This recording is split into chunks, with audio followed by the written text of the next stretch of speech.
The war room on Zenthari Prime buzzed with nervous energy. 7 species sat around the massive circular table, their faces showing the strain of months of fighting. The Nacrid Empire had been pushing deeper into Coalition space, and every battle brought more losses. Commander Klex Vorthik stood at the center of the room, his blue skin gleaming under the bright lights. In his hands, he held an old data pad with strange symbols on its surface.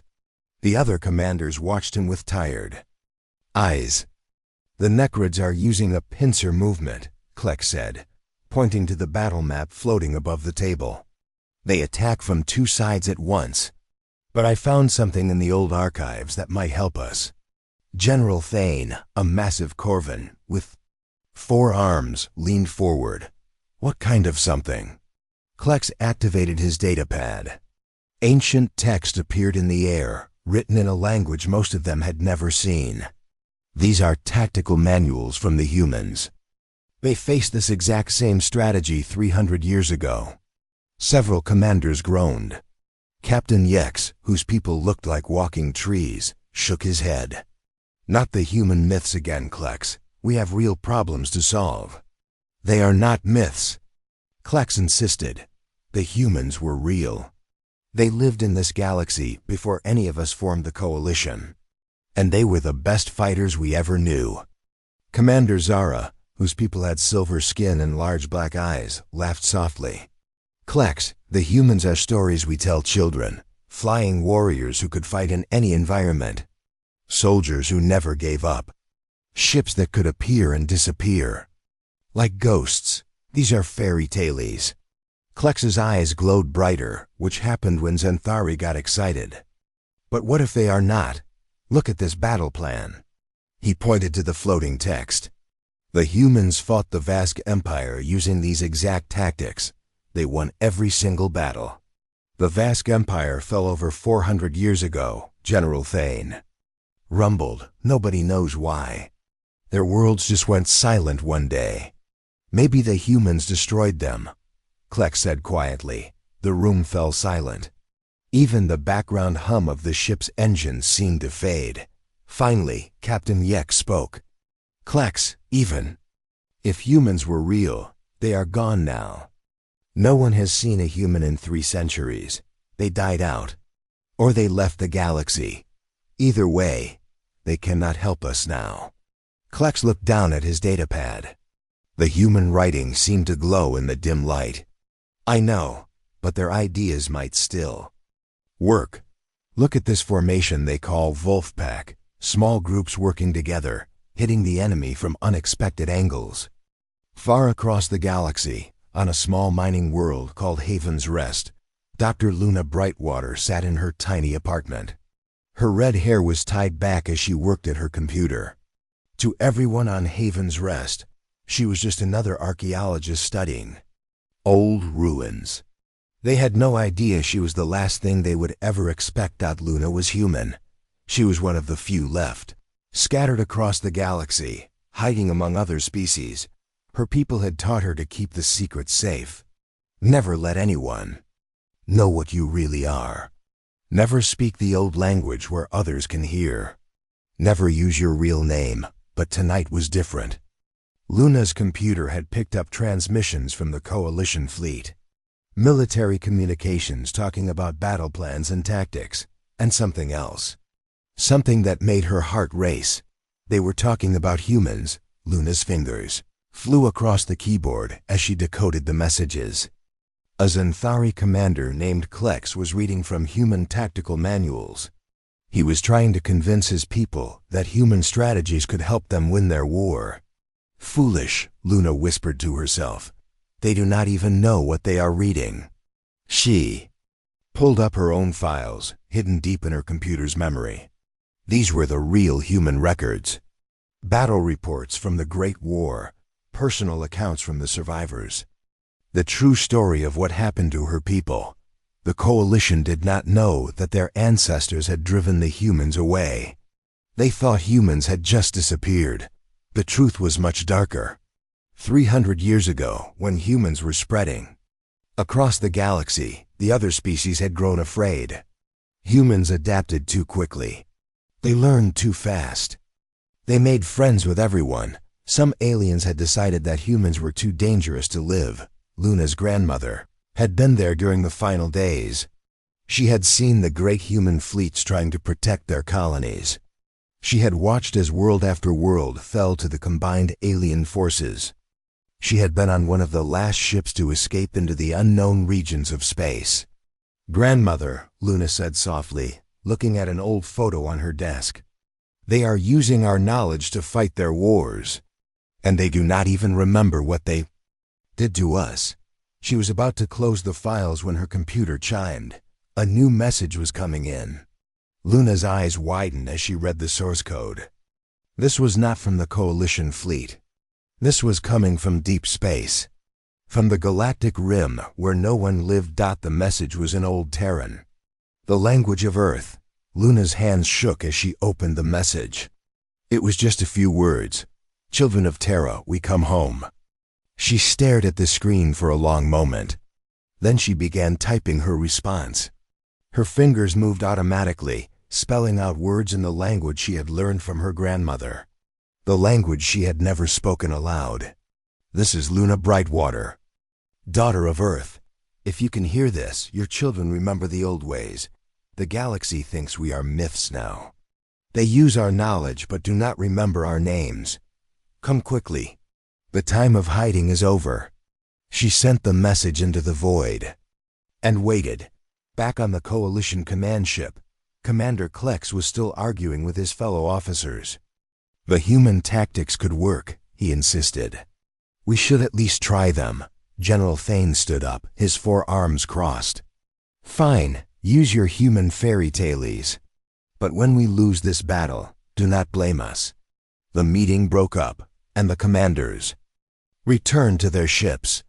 Klex stayed behind, studying the human files. There was something about these records that felt different from normal myths. They were too detailed, too specific. Real myths were vague and changed over time, but these human records never changed. Every copy was exactly the same. As if they were not myths at all. KLX was still reading when his communication officer rushed into the room. "Commander, you need to see this." "What is it?" "Long-range sensors are picking up something strange. Energy signatures coming from the galactic rim. Big ones." Klex followed the officer to the sensor station. The screen showed dozens of red dots, moving toward their position. The energy readings were unlike anything in their databases. "How many ships?" Klex asked. The officer's face went pale. "Sir, if these readings are correct, there are thousands of them. Maybe tens of thousands." "That is impossible. Then the Crids do not have that many ships." "Sir," the officer said quietly, "I do not think these are Necrid ships. The energy signatures do not match anything we know." Klex stared at the screen. A chill ran down his spine as he remembered the human tactical manuals. Stories of ghosts. Fleets that could appear from nowhere. Warriors who struck from the darkness of space.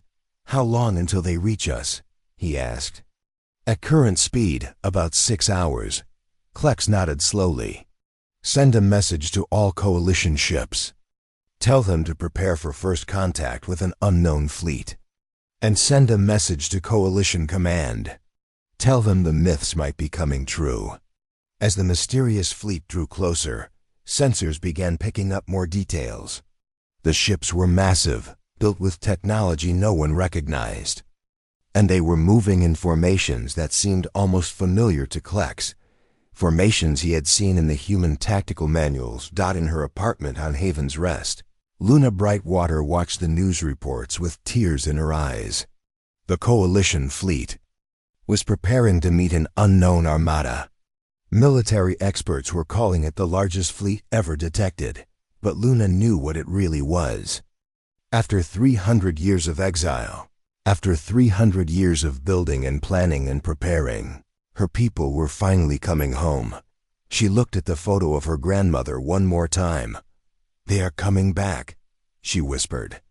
"The children of Earth are coming home." The Coalition fleet hung in space like a small cluster of stars. Admiral Grix stood on the bridge of his flagship, watching the sensor displays with growing concern. The unknown fleet was now close enough to count individual ships, and the numbers kept growing. "Final count, sir," his sensor officer reported. 12,437 vessels. All of unknown design. Admiral Grix felt his stomach turn.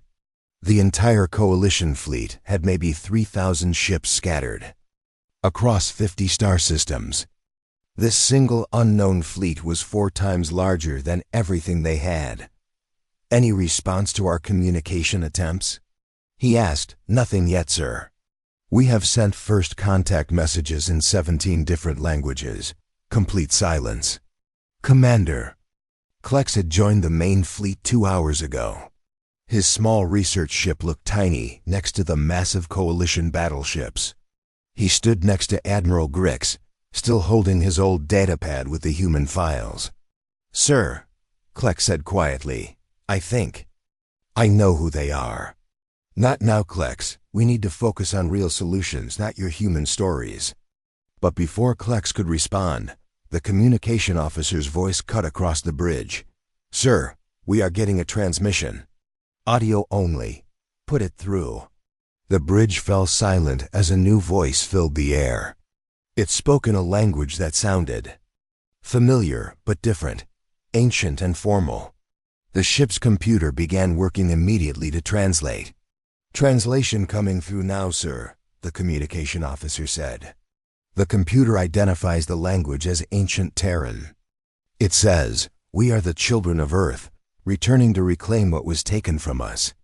We do not come in peace, nor do we come in war. We come for justice." Every person on the bridge turned to stare at Commander Klex. His datapad slipped from his hands and clattered to the floor. "Impossible," Admiral Grix whispered. The voice continued speaking. This time, the translation came faster as the computer learned the language patterns. "I am Admiral Jake Morrison of the United Earth Fleet. We have watched this galaxy for 3 centuries. We have seen how you use our knowledge while forgetting our names. We have seen how you build your peace on the graves of our worlds. Today, that ends." Admiral Grix found his voice. "This is Admiral Grix of the Galactic Coalition. We do not understand your claims. Humans have been extinct for 300 years. A new voice answered, this one belonging to a woman. "Extinct? Is that what you tell yourselves?" "We were not extinct, Admiral. We were driven out by your ancestors, by the same species that now sit in your coalition chambers and speak of peace."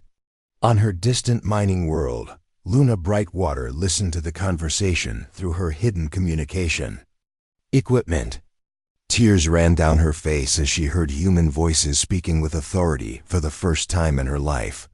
She had sent her message into the void, and they had heard her. But now came the hard part. It was time to reveal herself. Luna activated her own transmitter, using frequencies she had learned from her grandmother. "Admiral Morrison, this is Luna Brightwater. I received your message. There are still some of us here, scattered among the alien worlds.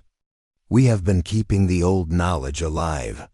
The bridge of Admiral Grix's ship went completely silent. A human voice, speaking from somewhere inside Coalition space.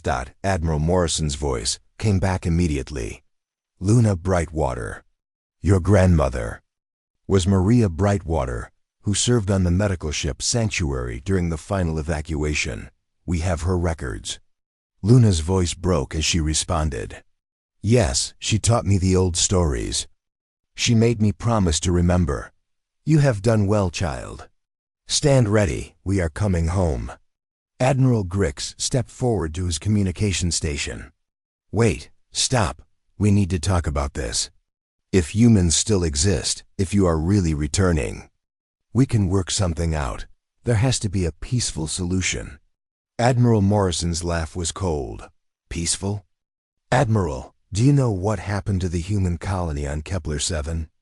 Your coalition records probably say it was abandoned due to economic problems.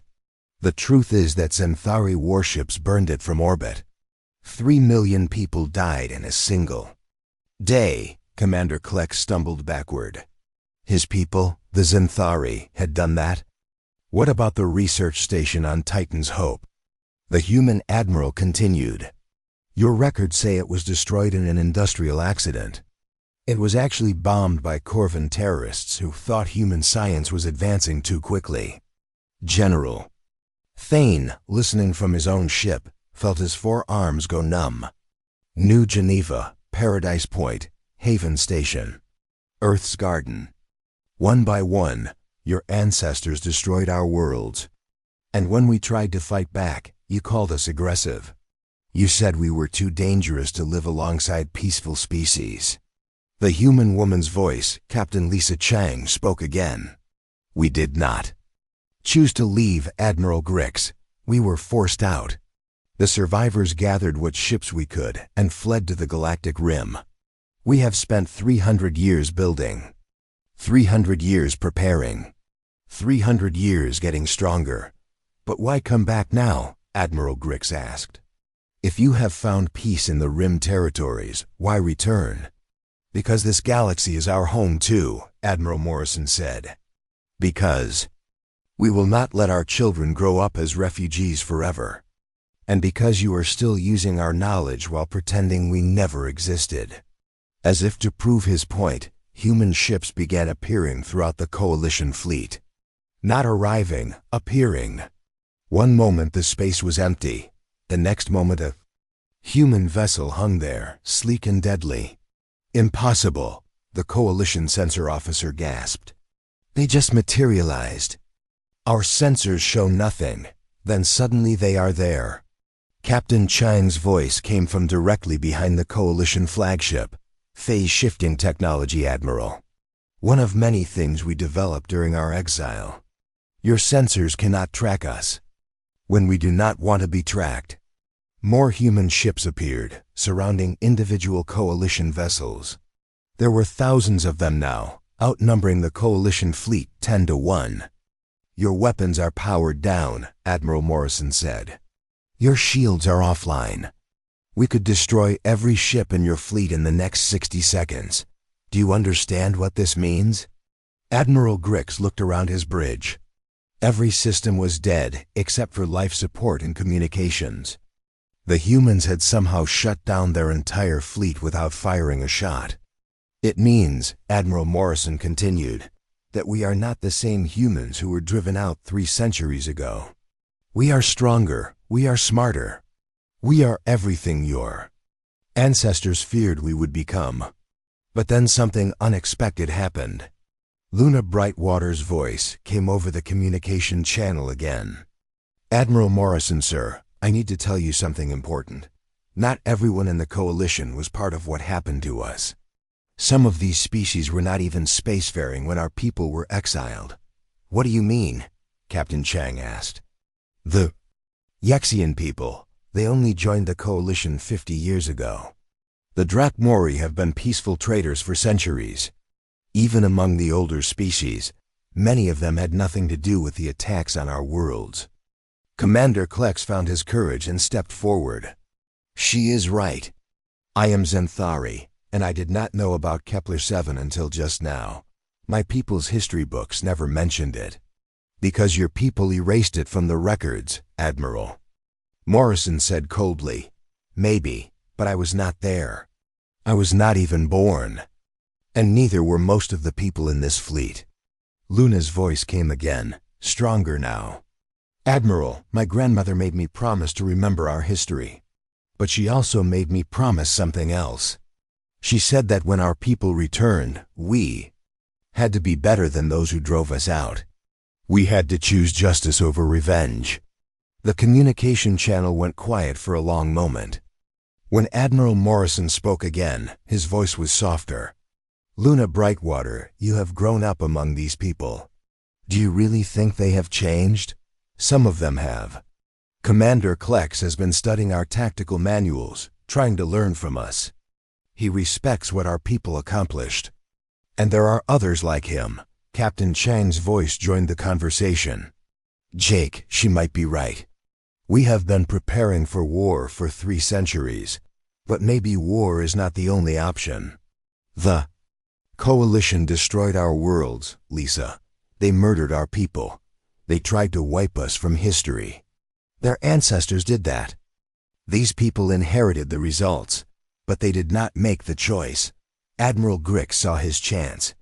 Admiral Morrison, what do you want from us? How can we make things right? The human admiral was quiet for almost a minute. Finally, he spoke. We want acknowledgement. We want the truth about what happened to be known throughout the galaxy. We want representation in your coalition government. And we want the right to rebuild some of our old colonies. That seems reasonable, Admiral. Grick said quickly. But, Admiral Morrison continued, we also want justice for the species who ordered the destruction of our worlds. Some crimes are too great to forgive. Commander Klex felt a chill run through him. His people, the Zenthari, had been one of the leaders in the campaign against humanity. If the humans wanted justice, his entire species might pay the price. Luna. Brightwater seemed to sense his fear. Admiral Morrison, I have lived among these people for 20 years. I have seen their kindness and their cruelty. They are not so different from us. If we start demanding blood for old crimes, where does it end? It ends, Admiral Morrison said firmly, when justice is served. As the 2 fleets faced each other in the darkness of space, the galaxy held its breath. 3 days had passed since the human fleet revealed itself. The coalition government had called for emergency meetings on every major world. Fear spread through the galaxy like wildfire as news of humanity's return reached every corner of known space. Admiral Jake Morrison stood in the command center of his flagship, the U.E.'s Defiance. Around him, holographic displays showed the positions of human ships throughout coalition space. In just 72 hours, his fleet had taken control of 17 star systems without firing a single shot. Status report, he said to his officers. Captain. Lisa Chang stepped forward, her face troubled. All primary objectives secured, sir. We control the major trade routes and military bases. Coalition forces have withdrawn to defensive positions around their homeworlds. Any resistance? Minimal. Most coalition ships powered down their weapons when they realized they could not track our vessels. A few tried to fight. Chang paused. They were destroyed quickly, Morrison nodded. This was going exactly as planned. For 300 years, human strategists had studied every coalition species, learning their weaknesses, their fears, their battle tactics. The current operation was working perfectly. Sir, another officer reported, General Rodriguez is requesting permission to begin ground operations on the occupied worlds. Denied, Morrison said immediately. We are not conquerors, we are liberators. But, even as he said the words, Morrison wondered if there was really a difference anymore. On the planet Corvin Prime, General Sam Rodriguez watched coalition evacuation ships fleeing the surface. His human Marines had landed an hour ago, expecting fierce resistance. Instead, they found abandoned military bases and empty government buildings. This is too easy, Rodriguez told his aide, Lieutenant Ben Cooper. Where is everyone? Sir, our intelligence reports show that most of the population has fled to the southern continent. They are treating this as an invasion, Rodriguez frowned. An invasion? Was that what they were doing? Get me a communication channel with the Corvin leadership. I want to talk to them. 20 minutes later, Rodriguez stood in front of a large screen showing Elder Thox, the leader of the Corvin people. The massive 4-armed alien looked terrified. Why have you come to our world? Elder Thox asked. We have done nothing to your people. Rodriguez had prepared for this question. Elder Thox, 300 years ago, Corvin terrorists bombed the human research station on Titan's Hope. 3,000 scientists died, including many who were working on medical research that could have saved millions of lives. That was 3 centuries ago, Elder Thox protested. Everyone involved in that attack is dead. My people have been peaceful traders for generations. But your people benefited from human technology stolen from that research station. Your modern medicine, your faster-than-light communications. Even your current government structure is based on human innovations. Elder Thox's forearms trembled. We did not know. Our history books never mentioned humans. Because you erased us from them, Rodriguez said coldly. Just like every other coalition species.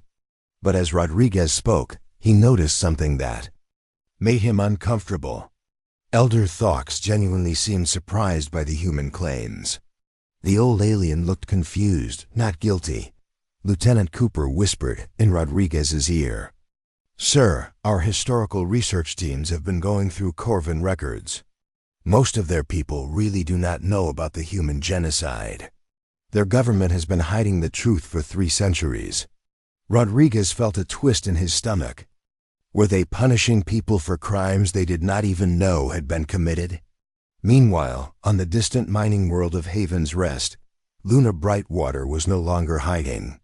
She had revealed her true identity to the local authorities and was now serving as a liaison between the human fleet and coalition civilians. The mining town's mayor, a nervous Yexian named Branchwalker, sat across from her in the small community center. His tree-like appearance made him look even more worried than usual. Dr. Brightwater, I need to understand something, Branchwalker said. Your people say that coalition species destroyed human worlds 300 years ago. But my people, the Yexians, we were not even part of the coalition then. We were still living in our home forests, barely capable of space travel. Luna nodded. That is true. The Yexians joined the coalition only 50 years ago. You had nothing to do with what happened to my people. Then why are human ships surrounding our homeworld? Why are my people being evacuated from their homes? Luna felt the weight of the question. She had been asking herself the same thing. Branchwalker, I think some of my people have forgotten the difference between justice and revenge. What do you mean? Justice means punishing those who committed crimes. Revenge means punishing anyone connected to the criminals, even if they are innocent. Branchwalker's wooden face showed deep concern. And which one is your fleet choosing? Luna looked out the window at the human patrol ships flying overhead. I am not sure anymore. Back on the USS Defiance, Admiral Morrison received a priority message from Alana Cross, the head of the Human Diplomatic Corps. She had just finished negotiations with the Coalition Council on Xanthari Prime. Admiral, Elena said through the communication link, I have news from the peace talks. What kind of news? The Coalition is willing to accept most of our demands. They will acknowledge the human genocide in their official history. They will give us seats on the Coalition Council. They will even help us rebuild some of our old colonies. Morrison raised an eyebrow. That seems too easy. What is the catch? They want immunity for current government leaders. They claim that everyone responsible for the original attacks is already dead. Unacceptable, Morrison said immediately. Some of the species that attacked us still exist. The Xanthari, the Corvan, the Nexari. Their governments may have changed, but their people benefited from our destruction. Elena's image flickered on the screen. Jake, I have been talking to coalition historians. Most of these species really have changed. The Corvan people have been peaceful for 2 centuries. The Xanthari have not fought a war in over 100 years. Even the Nexari have reformed their government 3 times since the human exodus. They still need to pay for what their ancestors did, do they? Jake, I met with a group of young coalition officers today. They were horrified when they learned what their ancestors had done to us. One of them, a Xanthari named Klex, has been studying human tactics for years. He has more respect for human achievements than some of our own people. Morrison was quiet. For a moment. Elena, we spent 3 centuries preparing for this moment. We built our entire civilization around the goal of returning to reclaim our place in the galaxy. Are you telling me we should just forgive and forget? I am telling you that we have a choice. We can be the monsters our enemies once claimed we were, or we can be better than that. Morrison closed the communication link and walked to the observation deck of his ship. Through the transparent walls, he could see dozens of coalition ships. Floating nearby, their crews waiting to learn their fate. As he watched, a small shuttle approached his flagship. The pilot requested permission to dock, identifying himself as Commander Klex of the Zinthari fleet. "Admiral," Captain Chang said as she joined him on the observation deck, "that Zinthari commander wants to speak with you personally," he says. "He has information about the original human genocide that might change your mind about the current situation." Morrison considered this. Let him come aboard, but keep him under guard. An hour later, Morrison sat across from Commander Klex in the ship's conference room. The blue-skinned Zinthari looked nervous but determined. "Admiral Morrison," Klex began, "I need to tell you something about my people's history. Something that even I did not know until 3 days ago. I am listening." The Zinthari who ordered the attack on Kepler-7. His name was War Leader Vex. He was executed by his own people 20 years after the human exodus. Morrison frowned. Executed? Why? Because when the Zinthari people learned the full truth about what he had done, they were horrified. Vex had lied to them. He told them that humans were planning to invade Zinthari space. He showed them fake evidence of human weapons pointed at our homeworld. Klex pulled out a datapad and showed Morrison ancient Zinthari records. "These are the trial documents. My people discovered that Vex had been working with war profiteers from several species. They made money selling weapons during the conflict with humanity. When the war ended, they needed a new enemy to keep the profits flowing." Morrison studied the documents. The evidence was clear. The Zinthari leadership had been deceived just as much as the humans had been betrayed.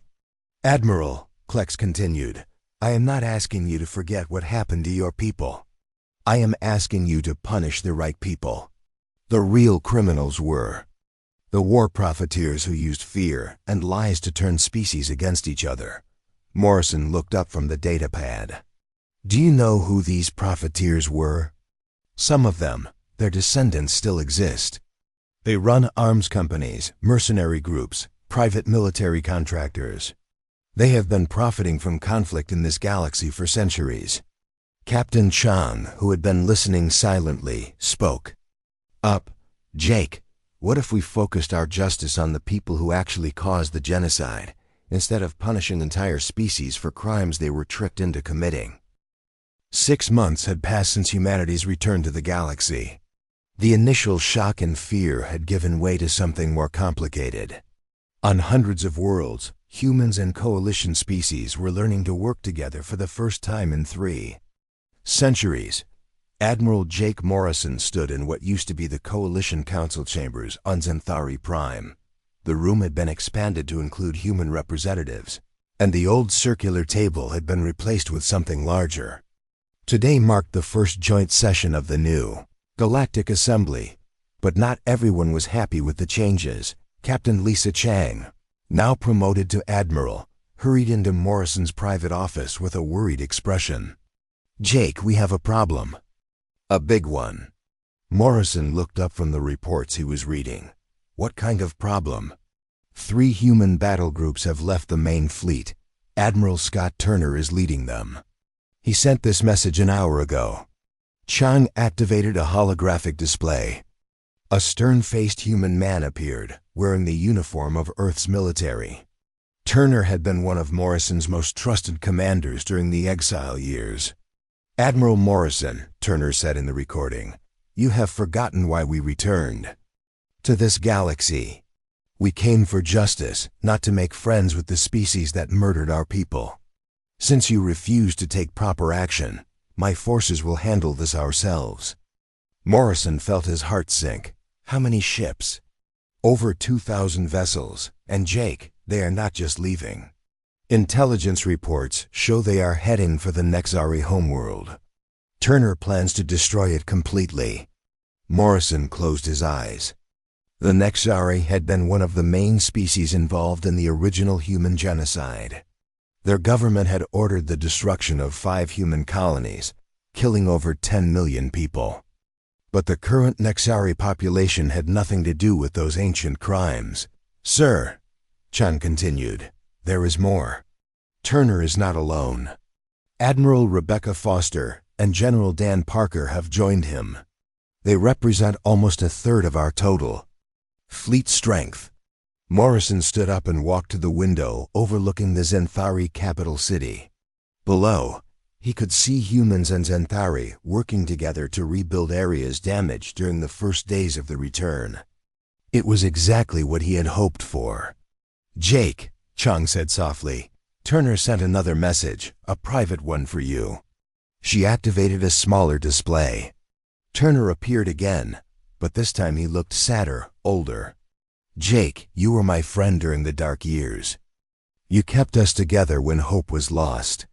But now you have lost sight of our mission. These aliens destroyed our worlds and killed our families.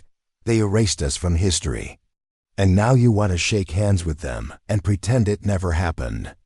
Turner paused, looking directly at the camera. "I cannot do that. My grandmother died on New Boston when the Nexari bombed it from orbit.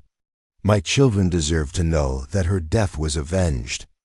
I am sorry, old friend, but this is bigger than our friendship." Morrison turned off the display. "How long until Turner reaches Nexari space?" 4 days at maximum speed." "And how long would it take us to intercept him?" Chang checked her datapad. 6 days. "Jake, we cannot stop him." Morrison was quiet for a long moment. Then he made a decision that would change everything. "Send a message to Commander Klex. Tell him I need to speak with the Nexari government immediately." 2 hours later, Morrison found himself in a communication link with Chancellor Hex, the leader of the Nexari people. The insect-like alien looked terrified as he spoke from his homeworld. "Admiral Morrison, is it true? Are your ships coming to destroy us?" Morrison nodded grimly. "Some of them are. Not under my orders, but yes, you have perhaps 3 days before they arrive. What do you want from us? What can we do to stop this?" "Chancellor, I need you to listen carefully. Your ancestors committed terrible crimes against my people. Billions of humans died because of Nexari actions. But I do not believe your current population should pay for those crimes with their lives." Chancellor Hex's large eyes seemed to shine with hope. "Then you will stop the attack?" "I cannot stop it, but you can." "How?" Morrison leaned forward. "Evacuate your homeworld, all of it. Every civilian, every family. Take them to the outer colonies or refugee ships. Leave only military volunteers who understand what they are facing. You are asking us to abandon our home. I am asking you to save your people. Admiral Turner believes that destroying your homeworld will bring justice for the humans who died centuries ago. If he arrives and finds only empty cities, he might realize that revenge is not the same as justice." Chancellor Hex was quiet for several minutes. Finally, he spoke. "Admiral Morrison, why are you helping us? Your people would call this treason." Morrison thought about his answer carefully. "Because, Chancellor, if we become the monsters our enemies once claimed we were, then they were right to drive us out." The evacuation of the Nexari homeworld began immediately. Millions of civilians loaded onto transport ships, heading for safety in the outer systems. The operation was massive, involving every available vessel in Nexari space.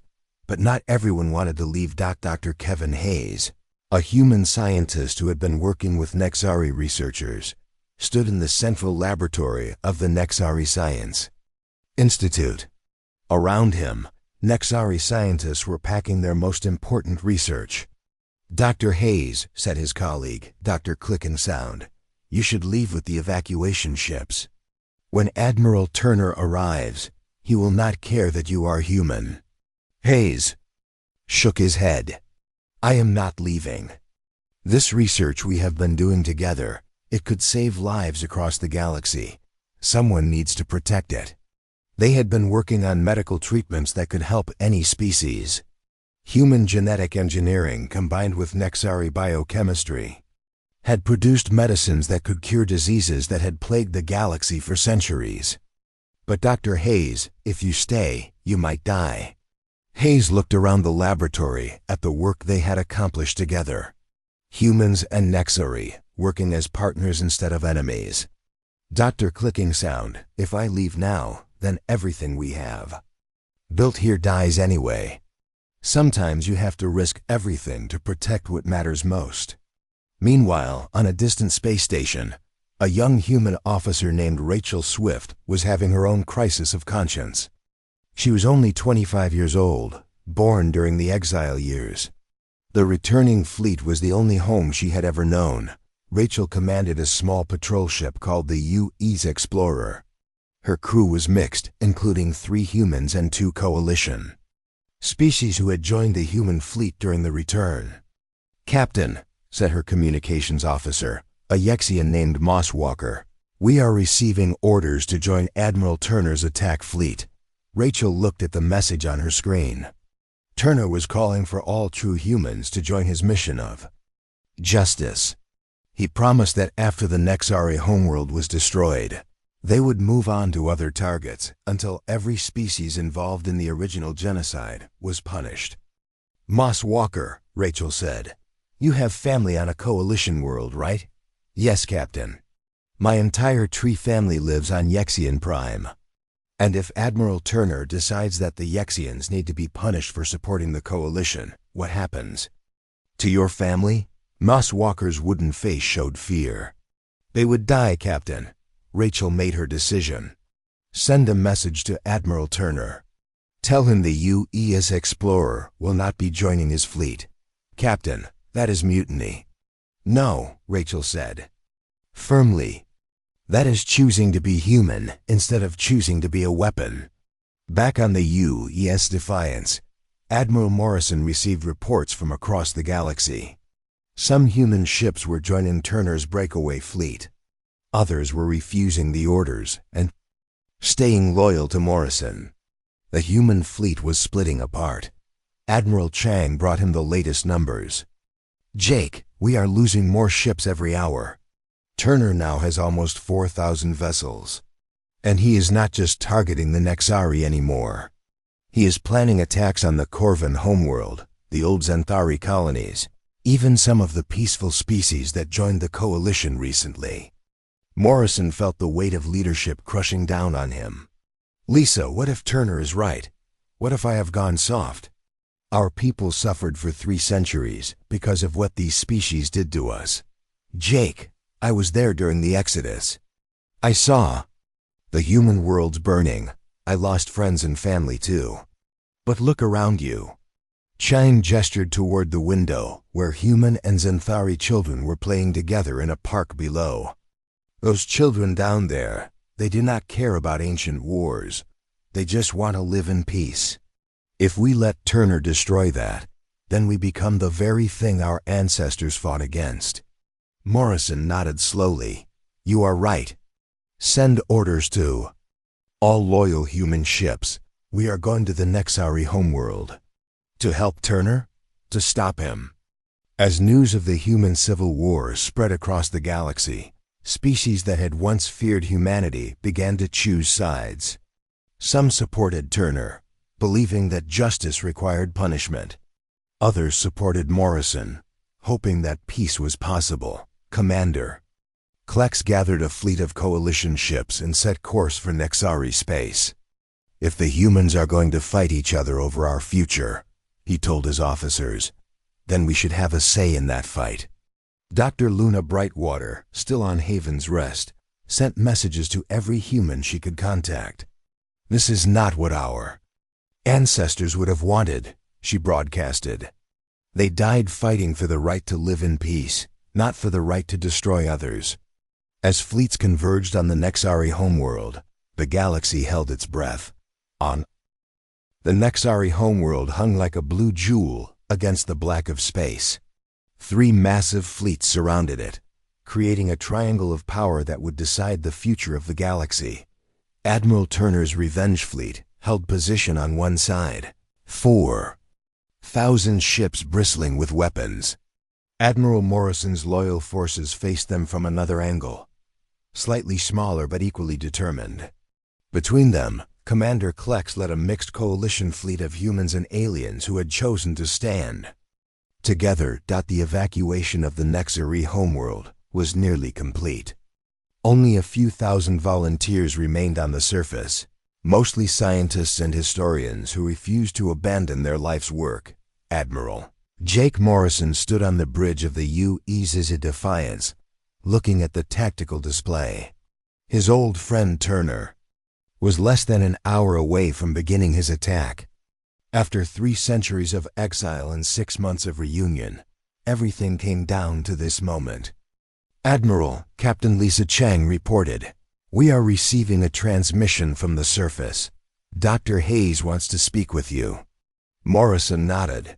Dr. Kevin Hayes appeared on the main screen, standing in what looked like a research laboratory. Behind him, Morrison could see both human and Nexari scientists working frantically to save their research data. "Admiral Morrison," Hayes said, "I want you to know what we have accomplished here. In 6 months of working together, humans and Nexari have created medical treatments that could save millions of lives. We have developed new farming techniques that could end hunger on dozens of worlds. We have even made progress toward faster-than-light communication that does not require the old relay stations." Morrison felt a weight in his chest. "Dr. Hayes, you need to evacuate. Admiral Turner will not care about your research when he begins his bombardment." "I know. But Admiral, this research represents something more important than any of our individual lives. It proves that humans and coalition species can create amazing things when we work together instead of fighting each other." Before Morrison could respond, another voice cut across the communication channel. Admiral Turner's face appeared on a split screen, his expression cold and determined. "Dr. Hayes," Turner said, "you are a traitor to your own species. You are working with the aliens who murdered our families." Hayes turned to face Turner's image. "Admiral Turner, these Nexari scientists had nothing to do with what happened 3 centuries ago. The youngest of them is only 40 years old. The oldest was born 50 years after the human exodus. They are innocent. Their species is guilty. That is enough." Morrison stepped forward. "Scott, this is madness. If you destroy this world, you become everything our enemies said we were." Turner's eyes blazed with anger. "Jake, they killed my grandmother. They burned New Boston. They murdered 3 billion humans and tried to erase us from history. How can you stand there and protect them?" "Because, Scott, my grandmother would be ashamed of what you are about to do." The communication channel fell silent. For a moment, the only sound was the hum of ship engines across 3 different fleets. Then Commander Klex's voice joined the conversation. "Admiral Turner, Admiral Morrison, I have something both of you need to hear." A new image appeared on the screens. Klex stood in what looked like an ancient archive chamber, surrounded by data storage devices older than most civilizations.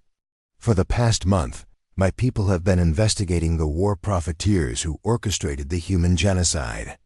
We found their records hidden in private corporate archives across 17 worlds." Klex activated a data display showing financial records, communications, and shipping manifests. The company was called Stellar Defense Solutions.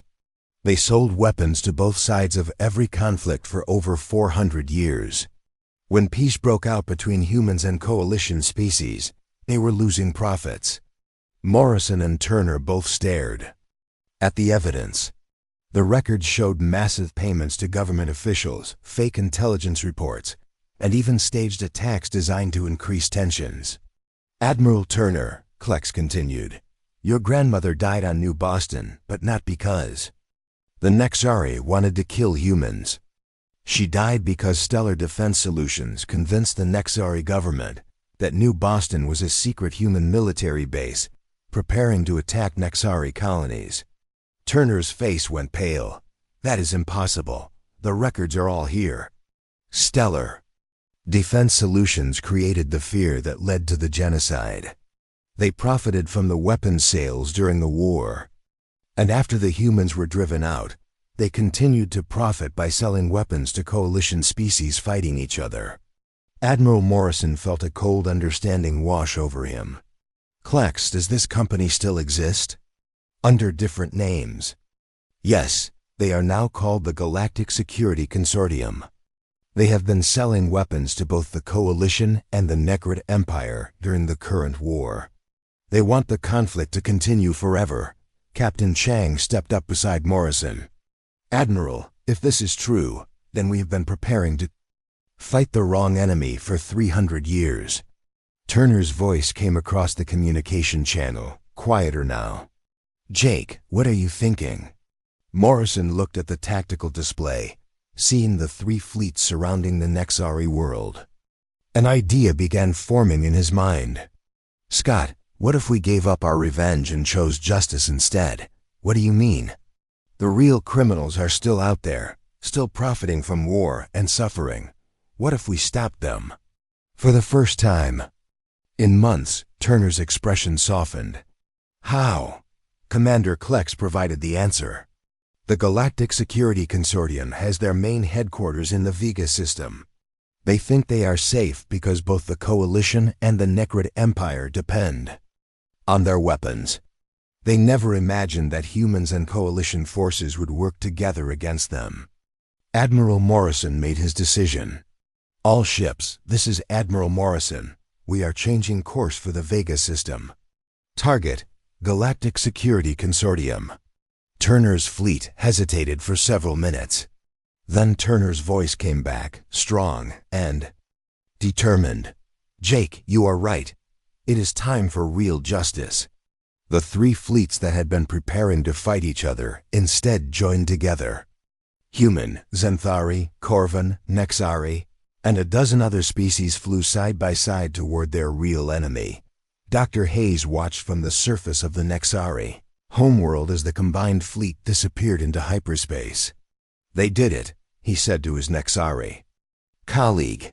They chose cooperation over revenge. The attack on the Galactic Security Consortium lasted only 6 hours. Their private army, designed to fight individual species, could not stand against the combined might of humans and Coalition forces working together. 3 centuries of corporate warfare ended in a single day, but the real victory came afterward. 1 year later, Admiral Morrison, now promoted to Fleet Admiral, stood before the first meeting of the United Galactic Assembly. Representatives from every known species sat together in a chamber built on the ruins of the old Galactic Security Consortium headquarters. Today, Morrison announced, we established the Memorial Worlds. 7 planets, former battlefields, will be transformed into centers of learning. Any species can send their children there to study how cooperation builds while fear destroys. In the audience, Dr. Hayes sat next to his research partner. Dr. Clicking Sound. Their medical advances had already saved over 10 million lives across the galaxy. Commander Klex, now Admiral Klex, represented the new Xanthari government that had voluntarily reformed itself to make amends for ancient crimes. Captain Rachel Swift, promoted to Admiral, commanded the first truly integrated fleet in galactic history. Her ships carried crews from dozens of species, all working together to explore the unknown regions beyond the galactic rim. Luna Brightwater had been elected as the first Human Coalition Cultural Ambassador. Her job was to ensure that the real history of the galaxy, including both the human genocide and the human return, was taught accurately on every world. Admiral Turner, his thirst for revenge finally satisfied by real justice, had volunteered to lead the new galactic peacekeeping force. His job was to prevent future wars before they could start, but perhaps the most important change was the children. On worlds across the galaxy, human children played with Xanthari. Corvin, Nexari, and Yexian children. They learned each other's languages, shared each other's stories, and dreamed of exploring the stars together. Elena Cross, now president of the United Galactic Assembly, gave the closing speech at the memorial. World Dedication Ceremony. She stood before a monument listing the names of every human who had died during the genocide, and every coalition citizen who had died during the return. "We thought humans were legends until their Armada appeared," she said. "But we learned something important. Legends are not about the past. Legends are about the choices we make today that create the future we want our children to inherit." She looked up at the stars, where mixed fleets of human and coalition ships were already heading out to explore new worlds and meet new species. "Today, we choose to make our legend one of hope instead of fear, one of building instead of destroying, one of reaching for the stars together instead of fighting over the worlds we already know." Admiral Morrison, now in his 70s, stood with his old friend Turner and watched the ceremony. "Scott, do you think our ancestors would be proud of what we built?" Turner, his hair now gray but his eyes finally peaceful, nodded. "Jake, I think they would be amazed. We came home looking for justice,